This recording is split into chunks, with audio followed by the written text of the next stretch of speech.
ইয়ন্তান, হ্যাঁ আমরা আর্মিরা ইয়ন্তানকে অনেক বেশি ভালোবাসি।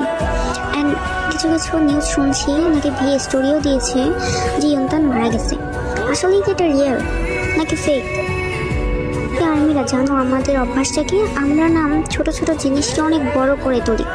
গুগলে ইয়ন্তানকে মারা যাওয়ার নিউজটা দিছে বলে এখন আমরা গুগলের কথা বিশ্বাস করব?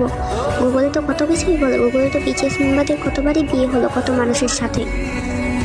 কই ওইটা তো ফেক ছিল, ওইটা তো রিয়েল ছিল না। এরকম একটা নিউজকে আমরা রিয়েল কীভাবে বলি বলো? এটা তো বিটিএস মেম্বার মানে অফিসিয়ালভাবে কিছু বলে নাই যে ইয়ন্তান মারা গেছে। আর দেখো ইয়ন্তান কিন্তু বেশিরভাগই বিয়ের বোনের কাছে থাকে। ওই গ্রুপেও তো বলতে পারতো যে ইয়ন্তান মারা গেছে, ওইও তো অফিসিয়ালভাবে কিছু বললো না। আর ভিও অফিসিয়ালভাবে কিছু বলে নাই, আবার ভি লাইভেও আসছে বলে নাই যে ইয়ন্তান মারা গেছে। হ্যাঁ মানলাম আর্মিরা ইয়ন্তানকে অনেক ভালোবাসে, তাই বলে এতটা সিরিয়াস? আমরা যখন জানতে পারলাম যে জাঙ্কুক আয়ুকে পছন্দ করে তখন থেকে আমরা আয়ুকে হিট করতে শুরু করলাম। তারপর যখন শুনলাম ভি আর জেনি রিলেশনশিপে আছে তখন জেনিকেও হিট করতে শুরু করলাম। হোক সেটা মিথ্যা কোনো গুজব, কিন্তু আর্মি যখন আমাদের সাথ রাজাই তাদের প্রকৃত জীবনসঙ্গী খুঁজে পাবে তখন কি সেই মেয়েগুলোকেও আমরা হিট করব?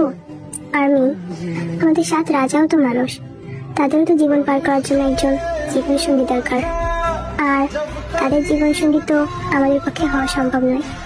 এখানে আমাদের সাথ রাজার তো কোনো দোষ নেই।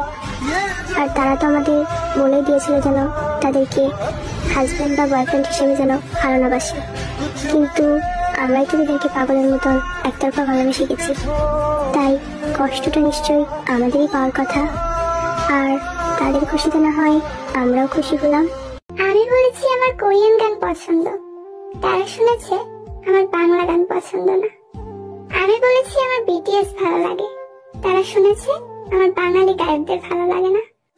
আমি বলেছি আমার জংকুককে ভালো লাগে, তারা শুনেছে আমি বিয়ে করলে জংকুককেই করব, আর তা না হলে কাউকে করব না, আর করলেও কোরিয়ান কাউকেই করব, বাঙালি কাউকে বিয়ে করব না। আমি বলেছি আমার বিটিএস ভালো লাগে কারণ ওরা ডিজার্ভিং, তারা শুনেছে আমি বলেছি শুধু বিটিএস ডিজার্ভিং আর কেউ না। আমি বলেছি আই লাভ বিটিএস, তারা শুনেছে আই হেট ফ্যামিলি। আমি বলেছি আমি বিটিএস এর গান শুনি, তারা শুনেছে আমি ধর্ম থেকে সরে গেছি। আমি একটা ছেলেকে অসম্ভব ভালোবাসি, সে মানুষটা আমার জীবনে না থাকলেও বলবো আমি তাকে ভালোবাসি। সে হাজারটা ভুল করলেও চোখের কোণায় জল সরিয়ে বলবো আমি তাকে ভালোবাসি। অন্য কারো হলেও বলবো আমি তাকে ভালোবাসি।